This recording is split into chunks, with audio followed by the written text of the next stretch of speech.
Can I tell you something slightly embarrassing? I used to add tasks to my to-do list after I'd already completed them, just so I could tick them off. I'm not joking. I would do the thing, then I'd write it down, and then I'd tick it. And I'd feel great about it because in my mind, a full list that was getting ticked off meant I was being a productive, effective, on top of it leader.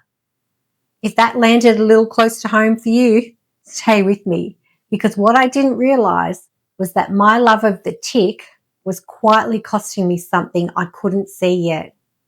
Here's the truth that took me longer than I'd like to admit to learn. Being busy is not the same as leading. I was exceptional at time blocking. I had beautiful color-coded calendars that prioritized my task lists. I was efficient and I was focused on getting through my list. I was so efficient and focused that I wasn't always present as my team needed me to be. I'd be in a conversation, and while someone was still talking, I was already mentally drafting the follow-up plan, already thinking about what needed to happen next, already moving to the solution. I thought that was a strength. I thought that was decisive leadership. What it actually was task mode dressed up as leadership. And here's what I've learned from working with leaders across all different kinds of organizations. This is one of the most common traps that high performers fall into. The busier you are, the more it feels like you're leading. But busy is an activity. Leadership is a standard. They are not the same thing. This is the part that most leadership content doesn't talk about. Busyness is often a disguise. When we fill our days with tasks, when we stay in that doing mode, we don't have time to sit in the harder, slower, more uncomfortable work of actually leading. Having the conversation that we've been putting off. Leading deeply instead of jumping to solutions. And asking the questions we're not sure we want the answer to. Holding someone to a standard when it would be easier to just do it ourselves. That work doesn't feel productive. It doesn't give you a tick. It doesn't clear your inbox. But it's the work that moves your team forward. I learnt this through the feedback that stopped me in my tracks.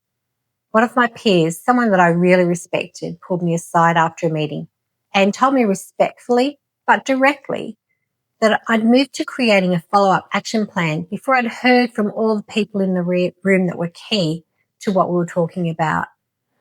I thought I was being really efficient, but what my team experienced was that their input didn't matter. That feedback was one of the most valuable things anyone has ever given me. And it was the moment I stopped confusing busyness with leadership. So what does it actually look like to lead effectively instead of just staying busy? 3 things that I work on with my clients and I still work on myself. The first one is presence over productivity. Before you walk into a meeting or a conversation, make a conscious decision to be there fully, not planning your next move, not drafting the follow-up, actually there, just being present. Second, questions over solutions. The instinct of a high performer is to solve. Resist it.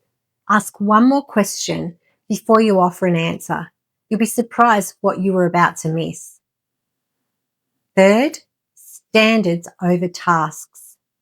Ask yourself at the end of each week, not what did I get done, but what did I hold the standard on? That's a leadership question. That's what your team is actually measuring you by, whether they say it out loud or not. I still fall into this trap, and I want to be honest about that. There are weeks where I catch myself being very busy and not very present. And when I notice it, I know what to do.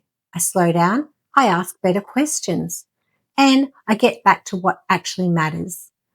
The reason I do this work is because I know what it costs when leaders stay stuck in doing mode. I've lived it, and I've seen it play out in teams across every kind of organisation. If this resonated with you, and I suspect it did because you're still watching, I want you to do one thing this week. At the end of each day, ask yourself, was I busy today or did I lead today? And notice the difference, because once you can name it, you can change it. And if you want to go deeper on where your leadership authority actually stands right now, I've got something this month that's going to help you do exactly that.